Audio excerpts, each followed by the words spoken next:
ഭാര്യയും ഭർത്താവും മക്കളും ഉൾപ്പെടുന്ന സന്തുഷ്ട കുടുംബം. ഒരു ശരാശരി മലയാളിയുടെ സ്വപ്നവും ആഗ്രഹവും ഇതാണ്. അങ്ങനെ ഒരു കുടുംബത്തിലേക്ക് മറ്റൊരാൾ കടന്നു വന്നാലോ അവരുടെ സ്വകാര്യത, സന്തോഷം എല്ലാം തകിടം മറിയുമല്ലേ. നമ്മുടെ ചില വീടുകളിൽ ഇങ്ങനെ വിരുന്നുകാരനെ പോലെ എത്തുന്ന വില്ലനുണ്ട്. മറ്റാരും അറിയാതെ കുടുംബത്തിൻ്റെ സ്വസ്ഥതയും സമാധാനവും തകർക്കുന്നത്. തൃശ്ശൂർ മുണ്ടൂരിലെ ഒരു വീട്ടിലേക്കൊന്ന് പോകാം. 45-കാരിയായ സന്ധ്യയും അവരുടെ അമ്മയും ഭർത്താവും മകനും ഉൾപ്പെടുന്ന ചെറിയ കുടുംബം. പകൽ ഭർത്താവ് ഹോട്ടലിലെ ജോലിക്ക് പോകും, മകൻ പഠിക്കാനും. പിന്നെ ആ വീട്ടിലെ നിത്യ സന്ദർശകനായി മാറിയ അയൽവാസിയായ 27-കാരൻ. സന്ധ്യയുടെ അമ്മ തങ്കമണിയുടെ കൊലപാതകത്തോടെയാണ് ഇരുവരും തമ്മിലുള്ള വഴിവിട്ട ബന്ധം പുറത്തു വന്നത്. 75-കാരിയുടെ സ്വർണ്ണമാല തട്ടിയെടുക്കാൻ കഴുത്തു ഞെരിച്ച് കൊന്നെന്നാണ് പ്രതികളുടെ മൊഴി. എന്നാൽ സന്ധ്യയും നിതിനും തമ്മിലുള്ള അവിഹിതം അമ്മ അറിഞ്ഞതാണോ കൊലയ്ക്ക് കാരണം? വിശദമായി പരിശോധിക്കുകയാണ് പോലീസ് പട്രോൾ. സ്വാഗതം.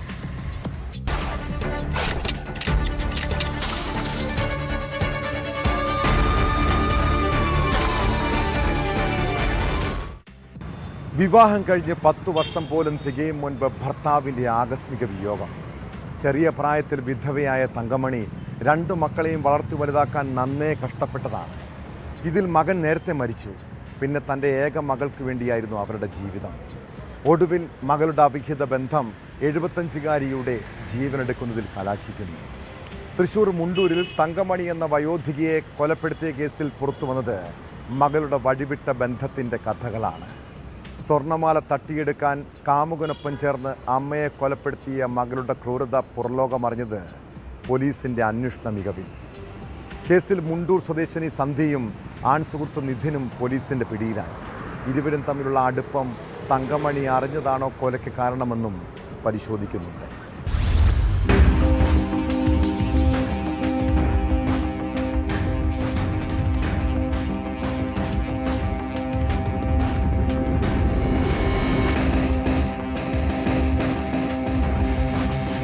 നാൽപ്പത്തഞ്ചുകാരിയായ സന്ധ്യയും 27 വയസ്സുള്ള നിധിനും തമ്മിൽ കുറേ നാളുകളായി അടുപ്പത്തിലായിരുന്നു. സന്ധ്യയുടെ ഭർത്താവ് ഹോട്ടൽ തൊഴിലാളിയാണ്. രാവിലെ പണിക്ക് പോയാൽ രാത്രി വൈകിയേ വരൂ. മകനും പഠിക്കാൻ പോകും. നിധിൻ്റെ അച്ഛനും അമ്മയ്ക്കും ജോലിയുണ്ട്. സന്ധ്യ ജോലിക്ക് പോകുന്നില്ല. അതായത് രാവിലെ സന്ധ്യയും നിധിനും വീടുകളിൽ തനിച്ച്. നിധിൻ്റെ വീട്ടിൽ ഇരുവരും പതിവായി കണ്ടുമുട്ടും. ഇരുവരും തമ്മിൽ സാമ്പത്തിക ഇടപാടുകളും ഉണ്ടായിരുന്നു. നിധിന് പലപ്പോഴായി സന്ധ്യ ഗൂഗിൾ പേ വഴി പണം നൽകിയിട്ടുണ്ട്. അതിനിടെ കഴിഞ്ഞ ശനിയാഴ്ചയും നിധിൻ ഇവരുടെ വീട്ടിലെത്തി. അവിടെ അപ്പോൾ തങ്കമണിയും ഉണ്ടായിരുന്നു.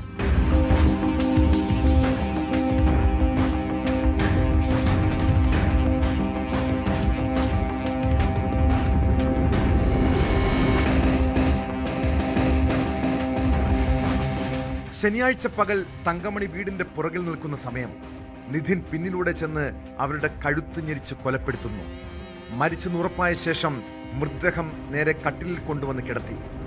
രാത്രിയിൽ ഉറങ്ങുന്നതിനിടെ പുറത്തേക്ക് പോയ തങ്കമണി ഉരലിൽ തലയിടിച്ച് വീണെന്ന് വരുത്താനായിരുന്നു പദ്ധതി. രാത്രി ഭർത്താവ് വന്നപ്പോൾ അമ്മ ഉറക്കമായെന്ന് സന്ധ്യ പറഞ്ഞു. അത് വിശ്വസിക്കുകയും ചെയ്തു. മകനെയും അങ്ങനെയാണ് അറിയിച്ചത്. അർദ്ധരാത്രി നിധിൻ വീണ്ടും സന്ധ്യയുടെ അടുത്തെത്തി. കട്ടിലിൽ കിടന്ന മൃതദേഹം നേരെ ഉരലിന് സമീപത്ത് കൊണ്ടുവന്ന് കിടത്തി. നേരം പുലർന്ന ഉടൻ തങ്കമണി ചേച്ചി വീണ് കിടക്കുന്നുവെന്ന് നിധിൻ ഉറക്കെ വിളിച്ചു പറഞ്ഞു. തലയിടിച്ച് വീണതാകാമെന്ന് പ്രചരിപ്പിച്ചു. പോലീസിനെ ഫോൺ ചെയ്ത് വിളിച്ചു വരുത്തിയതും നിധിനാണ്. അതിനുശേഷം അയാൾ ശബരിമലയിലേക്ക് മുങ്ങി.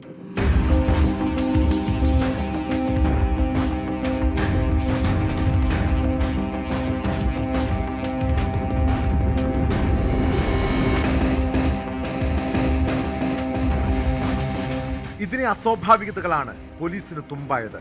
പോസ്റ്റ്മോർട്ടം റിപ്പോർട്ടിൽ കഴുത്തു ഞെരിച്ചാണ് കൊലപ്പെടുത്തിയതെന്ന് മനസ്സിലായതോടെ എല്ലാം തെളിഞ്ഞു. കഴുത്തു ഞെരിച്ചും ശ്വാസം മുട്ടിച്ചുമാണ് തങ്കമണിയെ കൊലപ്പെടുത്തിയത്. അതിനിടെ ശബരിമലയിലേക്ക് പോയ നിധിൻ തിരിച്ചു വന്നത് വീട്ടിലേക്കല്ല, സഹോദരിയുടെ വീട്ടിലേക്ക്. ഉടൻ സഹോദരിയുടെ വീട്ടിലെത്തി നിധിനെ പോലീസ് കസ്റ്റഡിയിലെടുത്തു. ഫോൺ പരിശോധിച്ചതോടെ സന്ധ്യയുമായുള്ള വഴിവിട്ട സൗഹൃദവും പുറത്തു വന്നു. ഗൂഗിൾ പേ വഴി നിധിന് സന്ധ്യ പലപ്പോഴായി പണം അയച്ചു കൊടുത്തിട്ടുണ്ട്. നിരന്തരം ഫോൺ വിളികളുമുണ്ട്. തങ്കമണി കൊല്ലപ്പെട്ട ദിവസവും രാത്രിയും പുലർച്ചെയുമെല്ലാം ഇരുവരും ഫോണിൽ സംസാരിച്ചു. ഇതെല്ലാം മനസ്സിലാക്കി സന്ധ്യയെയും പോലീസ് ചോദ്യം ചെയ്തു. തങ്കമണിയുടെ മാലയുടെ പൊട്ടിയ ഭാഗം അലമാരിയിൽ നിന്ന് കണ്ടെടുത്തു. ബാക്കി ഭാഗം മുണ്ടൂരിലെ ധനകാര്യ സ്ഥാപനത്തിൽ പണയപ്പെടുത്തി 1.25 ലക്ഷം രൂപ കൈപ്പറ്റിയതായി നിധിൻ മൊഴി നൽകി. മാല തട്ടിയെടുക്കാനാണ് കൊല നടത്തിയതെന്നാണ് പ്രതിയുടെ കുറ്റസമ്മതം.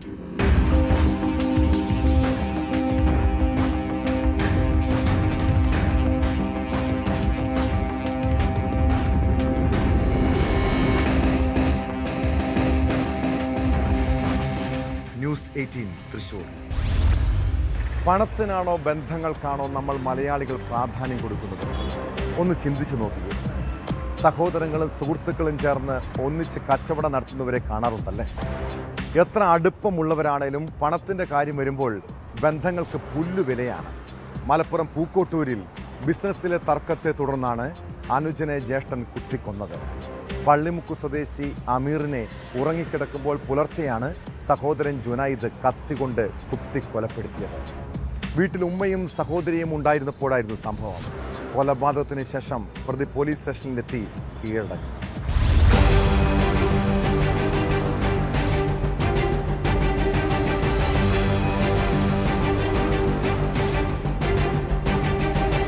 പുലർച്ചെ 5 മണിക്കാണ് നാടിനെ നടുക്കിയ സംഭവം. മുഹമ്മദ് ജുനൈദും അനുജൻ അമീർ സുഹൈലും തമ്മിൽ വീട്ടിൽ വെച്ച് തർക്കമുണ്ടായി. പിന്നാലെ അടുക്കളയിലുണ്ടായിരുന്ന കത്തി ഉപയോഗിച്ച് ജുനൈദ് അമീർ സുഹൈലിനെ കുത്തുകയായിരുന്നു. നെഞ്ചിലും കഴുത്തിലും ഗുരുതരമായി പരിക്കേറ്റ അമീർ സുഹൈൽ തൽക്ഷണം മരിച്ചു. കൊലയ്ക്ക് ശേഷം ജുനൈദ് ഇരുചക്രവാഹനത്തിൽ കത്തിയുമായി മഞ്ചേരി പോലീസ് സ്റ്റേഷനിലെത്തി പോലീസിനോട് വിവരം പറഞ്ഞു. ഒരു 4:35-4 ഞാൻ അറിയണത്. വീട്ടിൽ നമ്മൾ അയൽവാസി ഒരു പയ്യൻ വന്നുകൊണ്ട് ബെല്ലടിക്കുമ്പോഴാണ് ഒരു വിളിച്ചുകൊണ്ട് ഇങ്ങനെ അമീറിന് ഇങ്ങനെ കുത്തേറ്റിക്കണ്, ഹോസ്പിറ്റലിൽ കൊണ്ടുപോകണം പറഞ്ഞാണ്ട് വിളിക്കണം. വന്ന് നമ്മളിവിടെ എത്തുമ്പോഴത്തേനും അമ്മ പറഞ്ഞാണ് കൊണ്ടുപോകാനില്ല, ബാക്കിയില്ല, അമ്മ കരിയാണ് കണ്ട്. അപ്പോൾ നമ്മൾ മാനുവിനെ അതേപോലെ ഇവിടെ നമ്മളെ ബാക്കിയുള്ള അയൽവാസികളെ, എൻ്റെ വാപ്പ, പിന്നെ അടുത്തുള്ള ആളുകളൊക്കെ നമ്മൾ വിവരം അറിയിച്ചു. ഞങ്ങൾ കണ്ട കാഴ്ചകൾ അവർ രണ്ടാളും ഏട്ടനും ഒന്നിച്ച് ഉണ്ടായിരുന്നൊരു അവസ്ഥയിലുണ്ടായിരുന്നു. ഇതുവരെ ഇന്നലെ വൈകുന്നേരം വരെ ഒരു ബൈക്കുമ്പോൾ രണ്ടാളുണ്ടായിരുന്നു. പിന്നെ രാത്രി എന്ത് സംഭവിച്ചു എന്നുള്ളത് അവർക്ക് തന്നെ അറിയുള്ളൂ. സഹോദരങ്ങൾക്ക് പുറമെ മാതാവും സഹോദരിയും മാത്രമാണ് വീട്ടിലുണ്ടായിരുന്നത്. സഹോദരങ്ങൾ ഒരുമിച്ച് ബിസിനസ് ഉണ്ടായിരുന്നു. അത് തകർന്നതിന് പിന്നാലെ കടുത്ത സാമ്പത്തിക ബുദ്ധിമുട്ട് കുടുംബത്തിലുണ്ടായി. ഒപ്പം അമീർ സുഹൈല് സാമ്പത്തിക ബാധ്യത ഉണ്ടാക്കിയതായും ജുനൈദ് പോലീസിന് മൊഴി നൽകി. ജുനൈദിനെ മഞ്ചേരി പോലീസ് അറസ്റ്റ് ചെയ്തു. ജുനൈദ് മൊഴി മാറ്റി പറയുന്നതും പോലീസിനെ കുഴയ്ക്കുന്നുണ്ട്. കൊലപാതകം കരുതിക്കൂട്ടിയുള്ളതായിരുന്നോ അതോ പെട്ടെന്നുള്ള പ്രകോപനത്തെ തുടർന്നായിരുന്നോ എന്നതിന് ഉത്തരം കണ്ടെത്താനാണ് പോലീസിന്റെ ഇനിയുള്ള നീക്കം.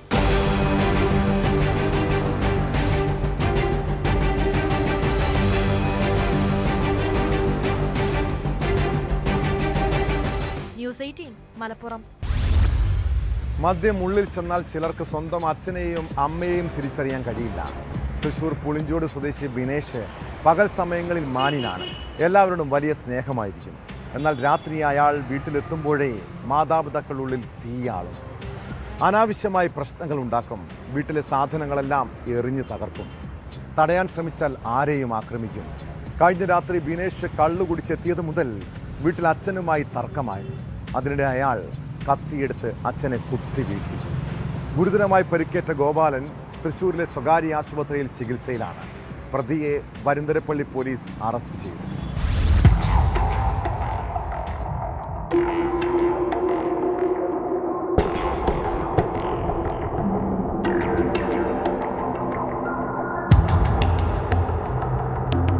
തൃശൂർ പുളിഞ്ചോടിൽ കഴിഞ്ഞ ദിവസം രാത്രിയാണ് മദ്യലഹരിയിൽ വീട്ടിലെത്തിയ മകനും അച്ഛനും തമ്മിൽ വാക്കുതർക്കമുണ്ടായത്. അതിനിടെ ബിനേഷ് അച്ഛനെ കുത്തിവീഴ്ത്തുകയായിരുന്നു. ബഹളം കേട്ട് ഓടിയെത്തിയ നാട്ടുകാർ കണ്ടത് ചോരയിൽ കുളിച്ചു കിടക്കുന്ന ഗോപാലനെയാണ്. ഗുരുതരമായി പരിക്കേറ്റ ഗോപാലനെ ഉടൻ തൃശൂരിലെ സ്വകാര്യ ആശുപത്രിയിൽ പ്രവേശിപ്പിച്ചു. കഴുത്തിൽ ആഴത്തിൽ മുറിവേറ്റ ഇയാൾ തീവ്രപരിചരണ വിഭാഗത്തിൽ ചികിത്സയിലാണ്.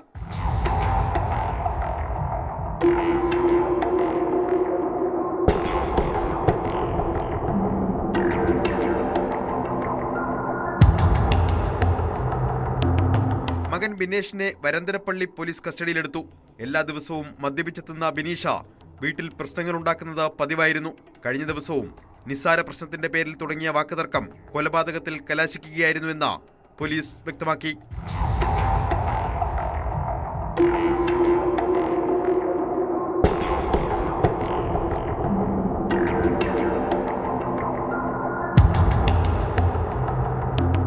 ന്യൂസ് 18 തൃശൂർ. 8 വർഷത്തിലധികം നീണ്ട നിയമ പോരാട്ടം ഒടുവിൽ അടുത്ത മാസം 8-ന് കേരളം കാത്തിരിക്കുന്ന വിധി വരികയാണ്. നടിയെ ആക്രമിച്ച കേസിൽ ദിലീപ് അഴിക്കുള്ളിലാകുമോ? ആകാംക്ഷയുടെ നാളുകളാണിനി. സാക്ഷികളുടെ കൂറുമാറ്റവും മെമ്മറി കാർഡ് വിവാദവും സുപ്രീം കോടതിയുടെ ഇടപെടലും ഉൾപ്പെടെ സംഭവബഹുലമായ 7.5 വർഷത്തോളം നീണ്ട വിചാരണ.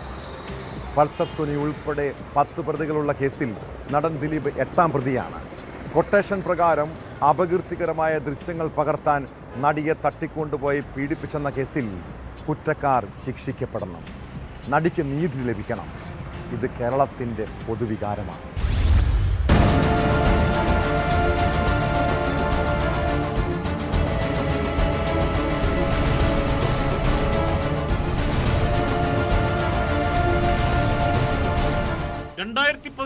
ഫെബ്രുവരി 17-നാണ് നടി ക്രൂരമായി ആക്രമിക്കപ്പെട്ടത്.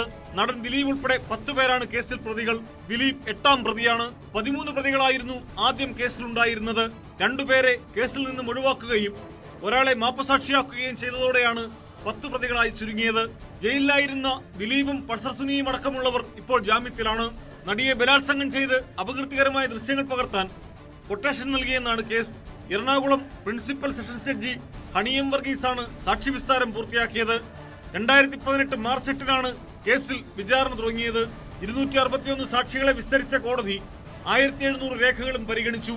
2017 ഫെബ്രുവരിയിൽ അറസ്റ്റിലായ പൾസർ സുനിക്ക് കഴിഞ്ഞ വർഷം സെപ്റ്റംബറിൽ സുപ്രീം കോടതി ജാമ്യം അനുവദിച്ചിരുന്നു. വിചാരണ വൈകുന്നതിൽ കടുത്ത അതൃപ്തി അറിയിച്ചാണ് കോടതി ജാമ്യം അനുവദിച്ചത്.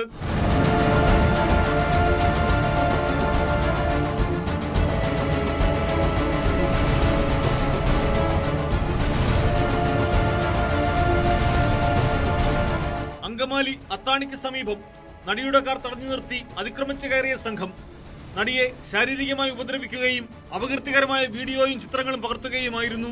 നടൻ ദിലീപിനെ തെളിവുകളുടെ അടിസ്ഥാനത്തിൽ 2017 ജൂലൈ 10-നാണ് അറസ്റ്റ് ചെയ്തത്. 85 ദിവസത്തിന് ശേഷം 2017 ഒക്ടോബർ 3-ന് ദിലീപിന് ജാമ്യം ലഭിച്ചു. തുടക്കത്തിൽ 7 പ്രതികളായിരുന്ന കേസിൽ പിന്നീട് ദിലീപിനെ 8ാം പ്രതിയാക്കി അനുബന്ധ കുറ്റപത്രം സമർപ്പിക്കുകയായിരുന്നു.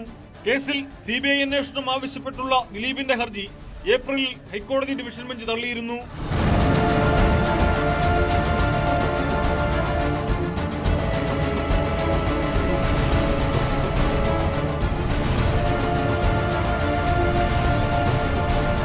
ന്യൂസ് 18 കൊച്ചി.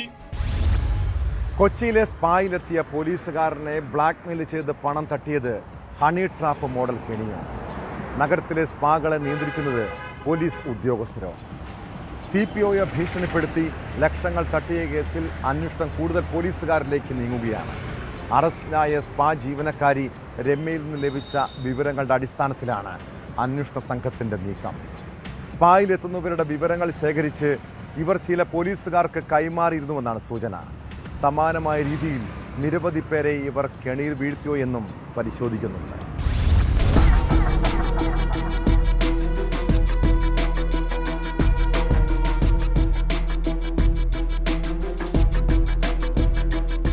കേസിൽ കൂടുതൽ പോലീസുകാർ ഉൾപ്പെട്ടിട്ടുണ്ടെന്ന നിഗമനത്തിലാണ് അന്വേഷണ സംഘം. കഴിഞ്ഞ ദിവസം അറസ്റ്റിലായ സ്പാ ജീവനക്കാരി രമ്യയെ ചോദ്യം ചെയ്തപ്പോൾ ലഭിച്ച ചില സൂചനകളുടെ അടിസ്ഥാനത്തിലാണ് പുതിയ നീക്കം. ഇവരുടെ മൊബൈൽ ഫോൺ വിശദാംശങ്ങളും പരിശോധിച്ചു വരികയാണ്. കൊച്ചിയിലെ സ്പാകളുടെ നടത്തിപ്പിലും പോലീസുകാർക്ക് പങ്കാളിത്തമുണ്ടെന്ന് നേരത്തെ ആരോപണമുള്ളതാണ്. ഇതിന്റെ പേരിൽ 2 പേർക്കെതിരെ നടപടിയും ഉണ്ടായിട്ടുണ്ട്. പുതിയ വിവരങ്ങളുടെ അടിസ്ഥാനത്തിൽ കൊച്ചിയിലെ സ്പാകൾ കേന്ദ്രീകരിച്ച് വിശദമായ അന്വേഷണമുണ്ടാകും. പോലീസുകാരിൽ നിന്ന് കൈവശപ്പെടുത്തിയ 4 ലക്ഷം രൂപയിൽ 2 ലക്ഷം രൂപ രമ്യയും നേരത്തെ അറസ്റ്റിലായ ഷിഹാമും കൂടിയാണ് പങ്കിട്ടത്. ഒളിവിലുള്ള SI ബൈജു 2 ലക്ഷം രൂപ കൈവശപ്പെടുത്തിയെന്നാണ് സംശയിക്കുന്നത്. മറ്റു ചില സ്പാ നടത്തിപ്പുകാരുമായി ഇടപാടുകൾ നടത്തിയതിന് ബൈജുവിനെതിരെ വകുപ്പ് തല അന്വേഷണവും നടക്കുന്നുണ്ട്.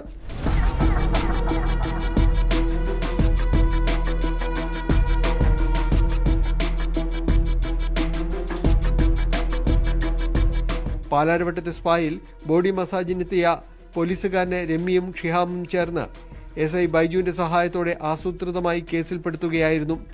വിവരം പോലീസ് രഹസ്യാന്വേഷണ വിഭാഗത്തിന്റെ ശ്രദ്ധയിൽപ്പെട്ടതോടെയാണ് പരാതിക്കാരനായ CPOയുടെ മൊഴി രേഖപ്പെടുത്തിയത്.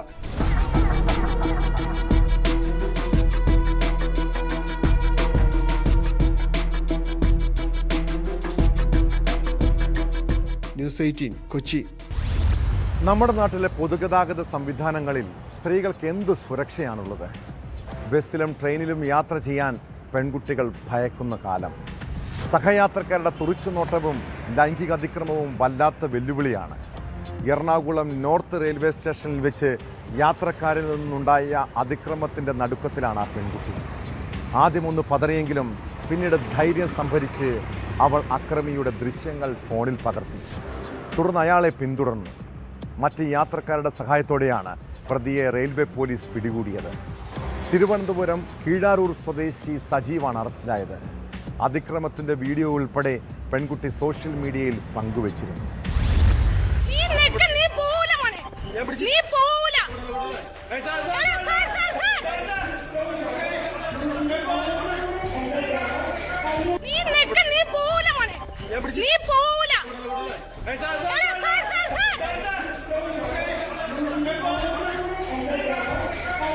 പൂനെ കന്യാകുമാരി എക്സ്പ്രസിൽ തൃശൂരിലേക്ക് പോകാനായാണ് യുവതി കഴിഞ്ഞ ദിവസം റെയിൽവേ സ്റ്റേഷനിലെത്തിയത്. യുവതി ട്രെയിനിലേക്ക് കയറാൻ തുടങ്ങുമ്പോഴായിരുന്നു സജീവിന്റെ അതിക്രമം. യുവതി ബഹളം വയ്ക്കുകയും പ്രതിയുടെ മുഖത്തടിക്കുകയും ചെയ്തു. ക്യാമറ ഓൺ ചെയ്ത യുവതി വീഡിയോ എടുക്കാൻ ശ്രമിക്കുന്നതിനിടെ ഇയാൾ ഓടി രക്ഷപ്പെടുകയായിരുന്നു. തുടർന്ന് മറ്റ് യാത്രക്കാർ ഇയാളെ ഓടിച്ചിട്ട് പിടിക്കുകയും പോലീസിനെ വിവരമറിയിക്കുകയും ചെയ്തു.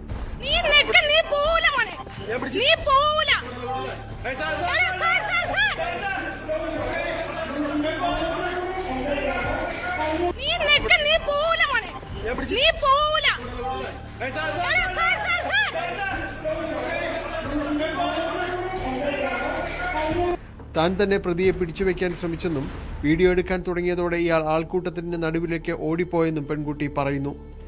തിരക്ക് കുറഞ്ഞ പ്ലാറ്റ്ഫോമിലാണ് സംഭവം നടന്നത്.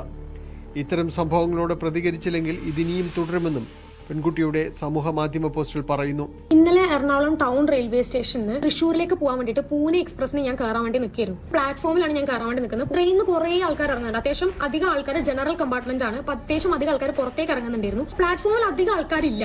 വല്ലാതെ ഒരു ഭയങ്കര ജനസംഖ്യയോ അല്ലെങ്കിൽ ഒരുപാട് ആൾക്കാർ തിക്കിനിറങ്ങി പ്ലാറ്റ്ഫോമിൽ നിന്ന് ട്രെയിനിന്റെ ഉള്ളിലേക്ക് കയറാൻ അത്രയും ആൾക്കാരില്ല. ഒരു കൈ എന്റെ ബാക്കിലേക്ക് ഈ ഒരു പോർഷനിലേക്ക് സൈഡ് എന്ന് പറഞ്ഞിട്ട് ഇങ്ങനെ വന്നു കേട്ടോ. സൈഡ് ഞാൻ കൈ ഇങ്ങനെ താഴേക്ക് കാണ്ട്.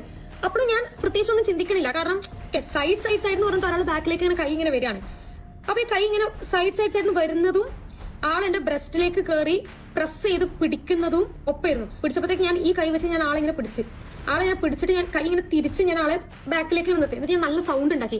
എന്താ തോന്നിയ ദിവസം കാട്ടിയെന്ന് വെച്ചാൽ ഞാൻ നല്ല സൗണ്ട് ഞാൻ ഇത്രയും സൗണ്ട് ഉണ്ടാക്കിയപ്പോഴത്തേക്ക് ആൾ ആദ്യം ഒന്നും പറഞ്ഞില്ല. പിന്നെ ആൾക്കാരൊക്കെ കൂടാൻ തുടങ്ങിയപ്പോഴത്തേക്ക് ആള് പറഞ്ഞു ഇല്ല ഇല്ല ഇല്ല അങ്ങനെ തന്നെ വീണ്ടും റിപ്പീറ്റ് ചെയ്യാൻ വേണ്ടി തുടങ്ങി. അത് ആള് പിടിച്ചിട്ടില്ല എന്നുള്ള രീതിയിൽ. അപ്പം ആളെ പിടിക്കാൻ പോയ ഗ്യാപ്പിൽ ഫുൾ ബ്ലാങ്ക് ആയിപ്പോയി. കാരണം ആളിന്റെ കയ്യിൽ നിന്ന് ഓടുകയും ചെയ്ത് ഫുൾ ബ്ലാങ്ക് ആയപ്പോ അവിടെ ഒരു ചേച്ചി ഇങ്ങനെ പറയണ്ടായിരുന്നു, സാരില്ല മോളെ, അതൊന്നും ഒരു പ്രശ്നമുള്ള കാര്യമല്ല, സാരില്ല, എന്തായാലും മാലി അങ്ങനത്തെ ഒന്നല്ലല്ലോ പൊട്ടിച്ചത്, അതുകൊണ്ട് പ്രശ്നമില്ല എന്ന് പറഞ്ഞു. പൊതുനിരത്തിൽ വെച്ച് സ്ത്രീകളെ അപമാനിക്കുന്നത് പതിവാകുകയാണെന്നും ഇതിന് ഒരവസാനമുണ്ടാകണമെങ്കിൽ അതിനെതിരെ സ്ത്രീകൾ തന്നെ പ്രതികരിക്കണമെന്നും പെൺകുട്ടിയുടെ പോസ്റ്റിൽ ഉണ്ട്. അറസ്റ്റായ സജീവിനെ കോടതി റിമാൻഡ് ചെയ്തു.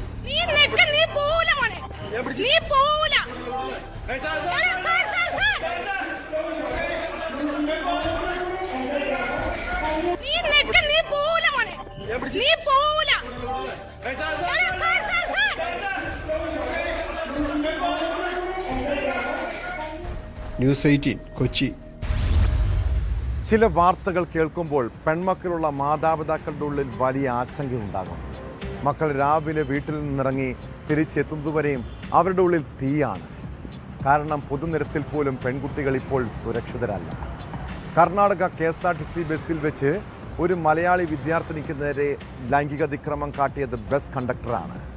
മംഗളൂരുവിലേക്ക് പോകുകയായിരുന്ന വിദ്യാർത്ഥിനിയോട് കണ്ടക്ടർ മോശമായി പെരുമാറിയെന്നാണ് പരാതി. ചോദ്യം ചെയ്തപ്പോൾ അസഭ്യം പറയുകയും പെൺകുട്ടിയെ നടുറോഡിൽ ഇറക്കി വിടുകയും ചെയ്തു. സംഭവത്തിൽ പെൺകുട്ടി മഞ്ചേശ്വരം പോലീസിൽ പരാതി നൽകിയിട്ടുണ്ട്.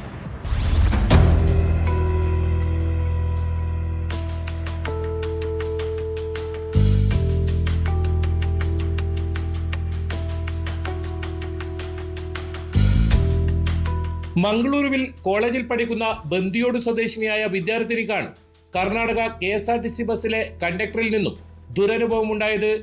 കോളേജിലേക്ക് ബസ്സിൽ യാത്ര ചെയ്യവേ കണ്ടക്ടറിൽ നിന്നും മോശം പെരുമാറ്റമുണ്ടായെന്നാണ് പരാതി. ചോദ്യം ചെയ്തപ്പോൾ അസഭ്യം പറയുകയും ഡ്രൈവറും കണ്ടക്ടറുടെ പക്ഷം ചേർന്ന് ബസ്സിൽ നിന്നും ഇറക്കി വിടുകയായിരുന്നുവെന്നും പെൺകുട്ടി ആരോപിച്ചു. നേരത്തെയും ഇതേ കണ്ടക്ടറിൽ നിന്നും സമാനമായ അനുഭവം ഉണ്ടായതായും അന്നും താൻ ഇത്തരത്തിൽ ചോദ്യം ചെയ്തിരുന്നുവെന്നും പെൺകുട്ടി പറയുന്നു. ശല്യം അസഹനീയമായതോടെയാണ് ഇത്തവണ പോലീസിൽ പരാതി നൽകിയതെന്നും പെൺകുട്ടി കൂട്ടിച്ചേർത്തു. സോ ഡെയിലി ഞങ്ങൾ കർണാടക സ്റ്റേറ്റിൽ പോകുന്നത് ചില പാസ് ഉണ്ടാകുന്നു. സോ ഡെയിലി പോകുമ്പോൾ ഒരുത്തുണ്ട് കണ്ടക്ടർ KSRTC മാംഗ്ലൂർ KSRTCൻ്റെ ഒരുത്ത കണ്ടക്ടർ ഉണ്ട്. ഓൻ ഡെയിലി മിസ്ബിഹേവ് ആക്കുന്നു. ലൈക്ക് ഓൻ ഉണ്ടായപ്പോഴും മിസ്ബിഹേവ് ആയിക്കൊണ്ടുണ്ടായി. സോ ഒരു ആർഗ്യൂ ആയിട്ടുണ്ടായി എനിക്ക് ഓന്. സോ ഇന്ന് അങ്ങനെ മിസ്യൂസ് ആക്കുമ്പോൾ ഞാൻ ഓൻ്റെ ആർഗ്യൂ ആക്കിയതിന് ഓ ലൈക്ക് ഈ ബസ് സ്റ്റോപ്പ് ആക്കിയിട്ട് നടു റോഡിൽ ബസ് സ്റ്റോപ്പ് ആക്കിയിട്ട് ഇಡೀ ബസ്സിൽ ഇൻസൾട്ട് ആക്കിന്. ലൈക്ക് എന്തെല്ലാം ചീത്ത വിളിച്ചിന് അങ്ങനെ ഇങ്ങനെ എന്തെല്ലാം ലൈക്ക് ഞാൻ പാസഞ്ചർക്കെಲ್ಲ ಉಪದ್ರಿക്കുന്ന തെറ്റുണ്ടായതുകൊണ്ട് ഇത്. പക്ഷെ ഓ എന്നെ അങ്ങനെയെല്ലാം മിസ്ബിഹേവ് എല്ലാം ആക്കിയിട്ട് ഓ എൻ്റെ മീ തന്നെ റിട്ടേൺ ഇതാക്കിയിട്ട് ലാസ്റ്റിക്ക് നടു റോഡിൽ നിപ്പിച്ചിന്. ഈവൻ ഡ്രൈവർ പോലും ഓനെന്നെ സപ്പോർട്ട് ആയിക്കൊണ്ടുണ്ടായി. രണ്ടാൾ കൂടിയിട്ട് എന്നെ ബസ്സിൽ നിന്ന് ഇറക്കിയിട്ട് അയക്കിന്. ഇത് ഫസ്റ്റ് ടൈമല്ല, കുറേ പ്രാവശ്യമായി ഇങ്ങനെ ആക്കുന്നത്. തനിക്ക് നേരിട്ട ദുരനുഭവത്തിൽ മഞ്ചേശ്വരം പോലീസിലാണ് പെൺകുട്ടി പരാതി നൽകിയത്. കാസർഗോഡ് നിന്നുൾപ്പെടെ അതിർത്തി പ്രദേശത്തു നിന്നും നിരവധി പെൺകുട്ടികളാണ് മംഗളൂരുവിലെ വിദ്യാഭ്യാസ സ്ഥാപനങ്ങളിൽ പഠിക്കുന്നത്. കർണാടക KSRTC ബസ്സുകളെയാണ് മിക്കവരും ആശ്രയിക്കുന്നത്. ഇത്തരത്തിൽ ബസ്സുകളിൽ പോകുന്ന പെൺകുട്ടികൾക്ക് നേരെ കണ്ടക്ടറിൽ നിന്നും മോശം അനുഭവം ഉണ്ടാകുന്നത് രക്ഷിതാക്കളെ ആശങ്കയിലാക്കിയിട്ടുണ്ട്. സംഭവം വലിയ ചർച്ചയായതോടെ മംഗലാപുരത്തേക്കും തിരിച്ചുമുള്ള ബസ്സുകളിൽ പെൺകുട്ടികളുടെ സുരക്ഷ ഉറപ്പാക്കുവാൻ നടപടി സ്വീകരിക്കണമെന്ന ആവശ്യവും ഉയർന്നിട്ടുണ്ട്.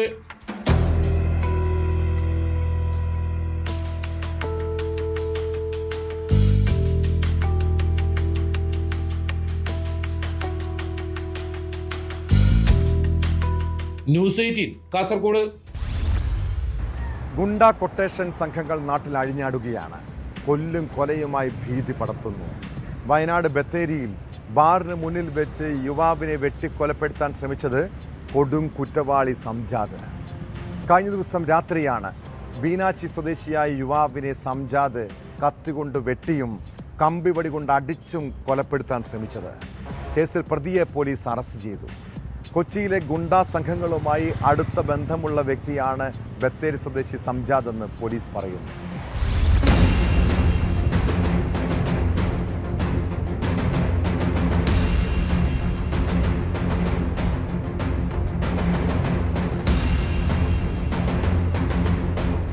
തിങ്കളാഴ്ച രാത്രിയിലാണ് ബത്തേരി ഐസക് ബാറിന് മുൻവശം വെച്ച് ബീനാച്ചി സ്വദേശിയായ യുവാവിന് നേരെ ആക്രമണമുണ്ടായത്.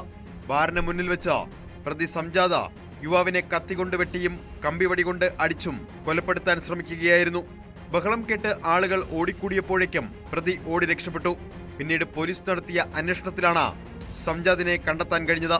സംജാദും ബീനാച്ചി സ്വദേശിയും പ്രതികളായ റിസോർട്ട് ആക്രമണ കേസുമായി ബന്ധപ്പെട്ട തർക്കമാണ് ആക്രമണത്തിന് കാരണമെന്ന് പോലീസ് പറയുന്നു. കണ്ണിനും കഴുത്തിനും കൈമുട്ടിനും പരിക്കേറ്റ യുവാവ് അത്യാസന്ന നിലയിൽ കോഴിക്കോട് മെഡിക്കൽ കോളേജിൽ ചികിത്സയിലാണ്.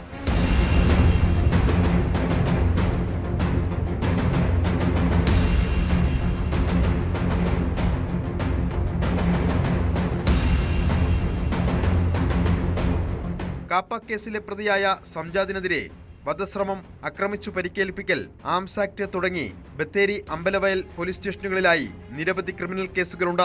കുറിച്യാട് ഫോറസ്റ്റ് സ്റ്റേഷനിലും കേസുള്ള കൊടും കുറ്റവാളിയാണ് സംജാദ. കൊച്ചിയിലെ ഗുണ്ടാ സംഘങ്ങളുമായി അടുത്ത ബന്ധമുള്ള വ്യക്തിയാണ് ബത്തേരി സ്വദേശി കൂടിയായ സംജാദെന്ന് പോലീസ് പറയുന്നു. SHO ശ്രീകാന്ത് എസ് നായർ, SIമാരായ ജസ്വിൻ ജോയ്, ASIമാരായ ജയകുമാർ, ഷാജി ജോസഫ് എന്നിവരുടെ നേതൃത്വത്തിലുള്ള പോലീസ് സംഘമാണ് പ്രതിയെ പിടികൂടിയത്.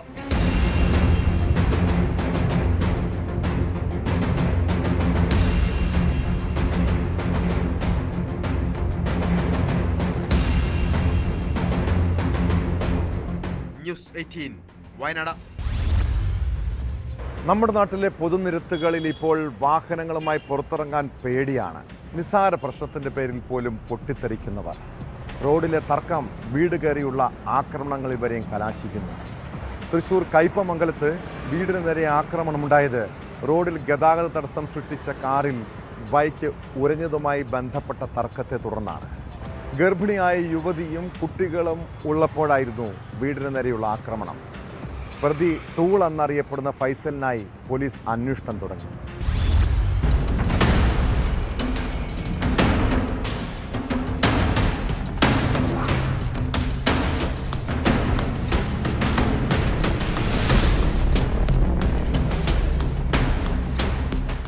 കുറുക്കുഴി ഫാറൂഖ് റോഡിൽ കുന്നുങ്ങൽ അബ്ദുൽ മുത്തലിബിന്റെ വീടിന് നേരെ തിങ്കളാഴ്ച രാത്രി 10:15 ആക്രമണമുണ്ടായത്.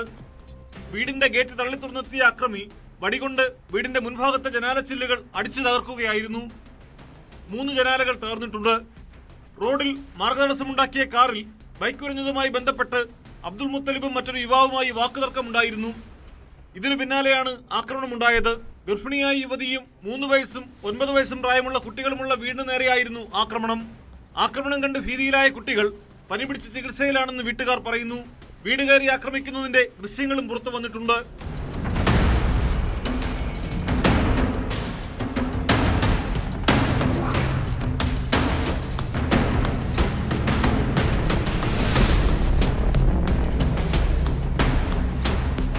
ചന്ദ്രാപിന്നി ചാക്കുണ്ണി ഉന്നതിയിലെ ടൂൾ എന്നറിയപ്പെടുന്ന ഫൈസലാണ് ആക്രമണം നടത്തിയതെന്നാണ് പരാതി. സംഭവത്തിൽ കയ്പമംഗലം പോലീസ് അന്വേഷണം ആരംഭിച്ചു.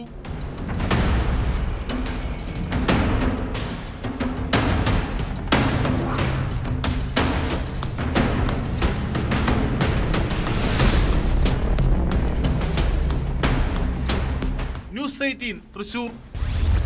നടൻ കൃഷ്ണകുമാറിൻ്റെ മകൾ ദിയ കൃഷ്ണ ഗർഭിണിയായിരുന്നപ്പോൾ അനുഭവിച്ച മാനസിക സംഘർഷം പറഞ്ഞറിയിക്കാൻ കഴിയുന്നതല്ല. കേസും പ്രശ്നങ്ങളും വിവാദവും നിറഞ്ഞ നാളുകൾ. സത്യം തെളിയിക്കാൻ ആ യുവതി നടത്തിയ പോരാട്ടം. ഒടുവിൽ ദിയയുടെ സ്ഥാപനത്തിലെ സാമ്പത്തിക തട്ടിപ്പിൽ ക്രൈംബ്രാഞ്ച് കുറ്റപത്രം തയ്യാറാക്കിയിരിക്കുന്നു. ദിയയുടെ സ്ഥാപനത്തിലെ മുൻ ജീവനക്കാരാണ് കേസിലെ പ്രതികൾ. ദിയ അറിയാതെ പ്രതികൾ സ്വന്തം അക്കൗണ്ടിലേക്ക് 66 ലക്ഷത്തോളം രൂപ മാറ്റിയതായും പിന്നീട് ഈ തുക പങ്കിട്ടെടുത്തതായും കുറ്റപത്രത്തിൽ പറയുന്നു.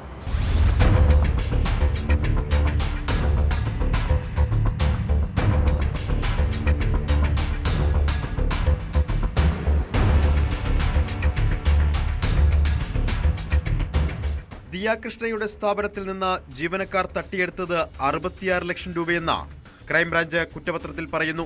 3 ജീവനക്കാരികൾ ചേർന്നാണ് പണം തട്ടിയത്. സ്ഥാപനത്തിലെ QR കോഡിന് പകരമായി പ്രതികൾ സ്വകാര്യ QR കോഡ് നൽകി പണം തട്ടിയെടുക്കുകയായിരുന്നു.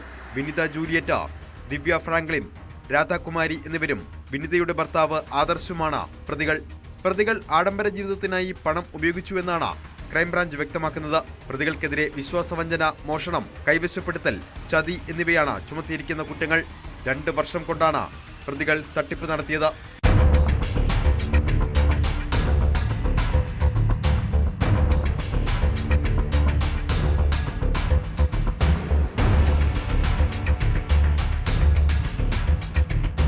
അതേസമയം കൃഷ്ണകുമാറിനും ദിയ കൃഷ്ണ അടക്കമുള്ളവർക്കും എതിരെ ജീവനക്കാരികൾ നൽകിയ പരാതിയിൽ കഴമ്പില്ലെന്ന് പോലീസ് പറയുന്നു. OBOC എന്ന ബൂട്ടിക്കിലെ 3 ജീവനക്കാരികൾ പണം തട്ടിയെന്ന് കാട്ടി കൃഷ്ണകുമാറാണ് ആദ്യം തിരുവനന്തപുരം അസിസ്റ്റന്റ് കമ്മീഷണർക്ക് പരാതി നൽകിയത്.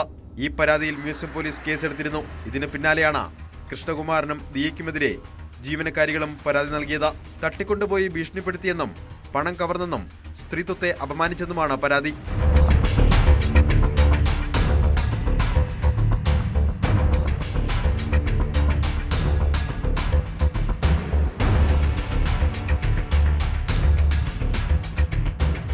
ന്യൂസ് 18 തിരുവനന്തപുരം.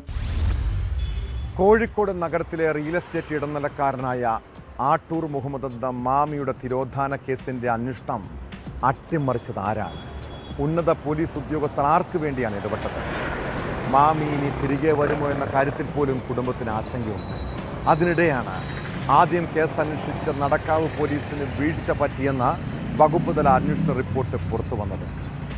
നടക്കാവ് SHO ആയിരുന്ന ജിജീഷ് അടക്കമുള്ള ഉദ്യോഗസ്ഥർക്ക് കേസ് അന്വേഷിക്കുന്നതിൽ വീഴ്ച സംഭവിച്ചുവെന്നാണ് കണ്ടെത്തൽ. മാമിയെ കാണാതായ ദിവസത്തെ CCTV ദൃശ്യങ്ങൾ പരിശോധിക്കാത്തത് കേസ് അന്വേഷണത്തെ ബാധിച്ചുവെന്നും നാർക്കോട്ടിക് ACP IG-ക്ക് സമർപ്പിച്ച റിപ്പോർട്ടിൽ പറയുന്നു. ഉദ്യോഗസ്ഥർക്കെതിരെ നടപടി ആവശ്യപ്പെട്ട് മാമിയുടെ കുടുംബം രംഗത്തെത്തിയിട്ടുണ്ട്.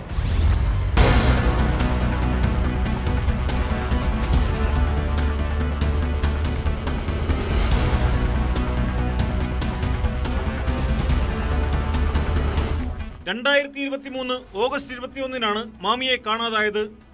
അന്നേ ദിവസത്തെ 2 CCTV ദൃശ്യങ്ങൾ മാത്രമാണ് നടക്കാവ് പോലീസ് പരിശോധിച്ചത്. ഈ CCTVകൾ പ്രവർത്തനരഹിതവുമായിരുന്നു.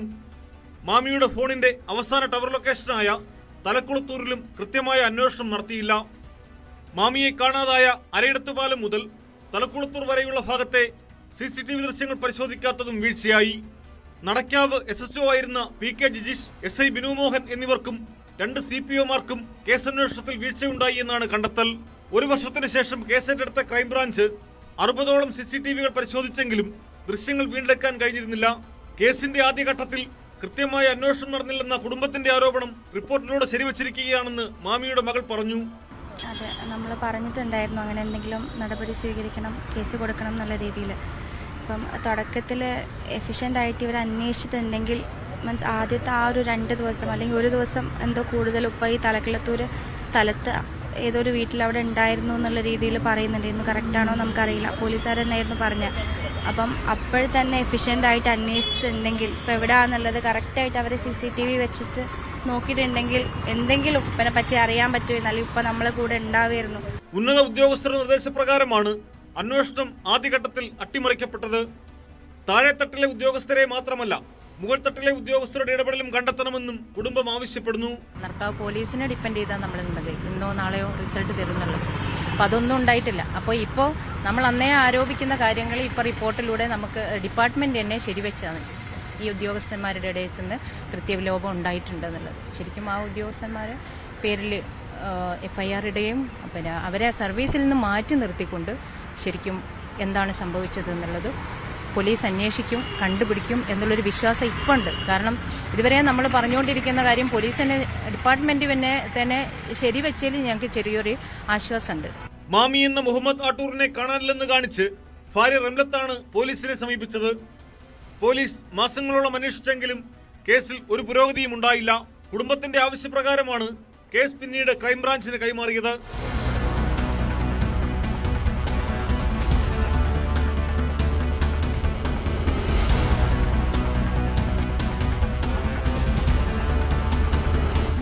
ന്യൂസ് 18 കോഴിക്കോട്.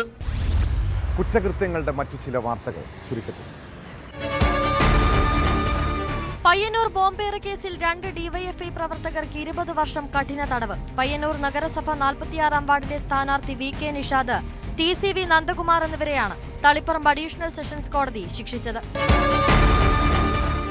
ഷൊർണൂരിൽ സ്വകാര്യ ലോഡ്ജിൽ നിന്നും 2.1 ഗ്രാം MDMAയുമായി 3 യുവാക്കൾ പിടിയിൽ. പിടിയിലായത് കൊപ്പം സ്വദേശി മുഹമ്മദ് ഷിബിലി, ഒറ്റപ്പാലം സ്വദേശി സിബിലിൻ ഷെഫീഖ്, പെരിന്തൽമണ്ണ സ്വദേശി KV ഫസൽ എന്നിവർ. അസമീസ് ഗായകൻ സുബീൻ ഗാർഗിന്റെ മരണം കൊലപാതകമെന്ന് അസം സർക്കാർ. സ്കൂബ ഡൈവിംഗിനിടെ സുബീൻ ഗാർഗ് മരിച്ച സംഭവത്തിൽ 5 പേരെ അറസ്റ്റ് ചെയ്തതായും മുഖ്യമന്ത്രി ഹിമന്ത ബിശ്വ ശർമ്മ നിയമസഭയെ അറിയിച്ചു. വാഹനങ്ങളിൽ യാത്ര ചെയ്യുമ്പോൾ കയ്യും തലയും പുറത്തിടരുത്. കുട്ടിക്കാലം മുതൽ നമ്മൾ കേൾക്കുന്ന കാര്യമാണിതല്ലേ.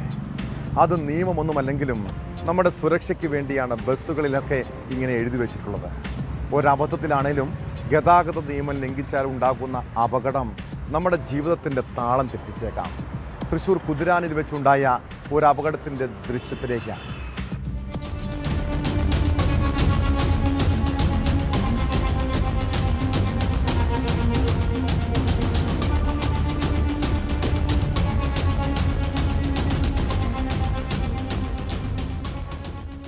കുതിരാൻ തുരങ്കത്തിനുള്ളിൽ വെച്ചാണ് മിനി ലോറി അപകടത്തിൽപ്പെട്ട് സഹയാത്രികന്റെ കൈ അറ്റുപോയത്. കൊല്ലങ്കോട് സ്വദേശി സുജിൻ കൈ വാഹനത്തിൻ്റെ പുറത്തിട്ട് യാത്ര ചെയ്യുകയായിരുന്നു. അതിനിടെ നിയന്ത്രണം വിട്ട വാഹനം തുരങ്കത്തിൻ്റെ ഒരു വശം ചേർന്ന് പോകുകയും സുജിൻ്റെ കൈവരിയിലിടിക്കുകയുമായിരുന്നു. പരിക്കേറ്റ സുജിനെ ഒരു ആംബുലൻസിലും അറ്റുപോയ കൈ മറ്റൊരു ആംബുലൻസിലുമായാണ് ആശുപത്രിയിൽ എത്തിച്ചത്. ഈ നാട്ടിൽ നിയമമുണ്ടാക്കിയിരിക്കുന്നത് നാം ഓരോരുത്തരുടെയും സുരക്ഷയ്ക്ക് വേണ്ടിയാണെന്ന തിരിച്ചറിവ് വേണം. ഇതോടെ പോലീസ് പട്രോൾ പൂർണ്ണമാകുന്നു. നമസ്കാരം.